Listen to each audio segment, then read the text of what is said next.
I don't believe in having too many rules and too many values. I just believe in like really following my inner voice and just kind of making sure that I'm happy at the end of the day. Because if you're not happy, then it's not worth it.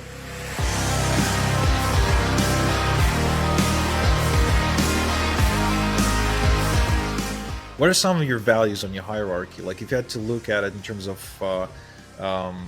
personal development, or business, or even personal life, what are some of the key values that you've learned about yourself over the years? So I think for me, the biggest thing is like how the kind of products and services that I'm providing. So for me, I think it's really important to provide that high quality because I want to be known as someone that someone can just say, man, I loved her product or I loved her service. She was excellent. And I think that is something I've been striving for from day one. And that's why it's no surprise that without even like asking, we have like 200 plus, or every day there's a new testimonial, like, and that to me is speaks volumes. So my value is one of my, like I said, one of my core values is what I deliver, right? And how I want to be known as, or what kind of a legacy I'm going to leave. So all these products, all these services, all the work that I'm doing, so that is really important.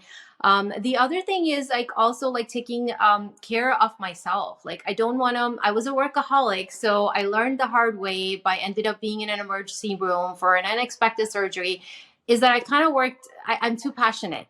So now one of my values is creating that balance in my life. So I don't want to be having my business. Don't want to be working in the business. I want to be working on the business, right? So that's something I'm like working towards being in that position so that I am not taking a toll on my mental and physical health. And to be honest, the other thing is just enjoy the process.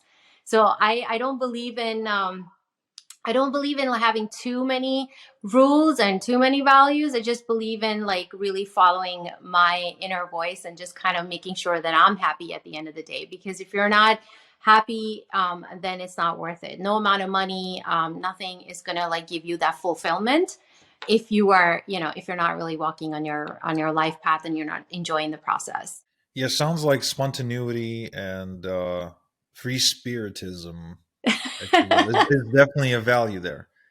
Yeah, you could say that. Yeah, I do enjoy that, to be honest, because I tend to get bored easily. So you're right.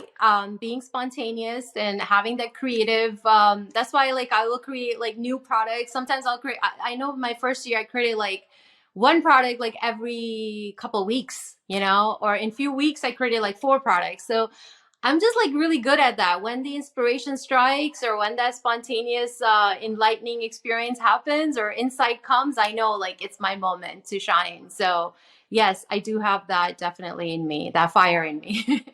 Interesting. What do you find puts you in that place of inspiration?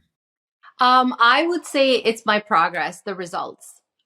It's 100% the impact, the response that I get from the customers. It's the progress that I'm overall making, the impact that I'm making. So all of this to me is like the motivation, right? And I think also the discipline. Another thing people don't talk about is like the amount of discipline that you need as an entrepreneur, right? Because you mentioned like the shiny object, you mentioned all these distractions, and if you just don't have the discipline to keep going, you're gonna, you're probably not gonna reach the full potential or the results that you're desiring. So for me, kind of just keeping my head tunnel focused and be like, if I'm working, for example, on launching a new product or products, then I'm like really focused on that. So for me, that what results in creating those things and making sure they happen versus getting distracted in the process. Now, don't get me wrong, I'm not perfect. Nobody's perfect. But I'm just saying, for the most part, I've learned to be more disciplined with my time, not because I wanted to, but because I didn't have a choice. I started the business while working as a lawyer. As a lawyer, I was working 12, 14 hours already in a day. And then I have limited time to work on the business. So weekends were just like very disciplined, very focused. And that just taught me all these skills on top of, what I was already doing as a lawyer, to realize that, hey, this is the momentum I need to carry forward even after I quit my job. Hmm. Interesting. What do you do outside of work that gets you, I guess, excited or recharged? I mean, you mentioned meditation, Yes. which I'm assuming is a tool for you to stay productive, to stay on point. But what other things outside of work do you tend to put your time into? So I love exercise, working out. That's also part of my daily ritual. I have to do yoga. I have to do meditation, and sometimes, of course, going to the gym, working out. That's another outlet for me, like a stress buster. And then I also love reading and writing. So there every once in a while I'll have like an audiobook I'll listen to, or I'll have a book that I'm reading on my phone, or just or a physical copy. And then just creative writing. So I like journaling. We talked about the success journals and all of that. So I like kind of keep track of the best moments of my life. I will have a journal of that. Like I have something called best days of 2022 or best days of 2021. So anytime something really positive, really something that I can celebrate happen, I would have a whole like a journal of that. So again, that's my annual journal. Like I could look at 2022 and be like, okay, these were the highlights. And so things like that kind of keep me again positive, upbeat, and just like motivated and happy at the end. And then of course Interesting. spending time with family. That's another one. Yeah, all that family Yeah, stuff all that doesn't too. matter. Yeah, all that family stuff. I do that as well. Yeah, yeah. Yeah, exactly. That's why I didn't even bother in the beginning. I'm like, oh, that's normal. So Do yeah. you have any vices or bad habits? Yeah, I would sometimes binge watch.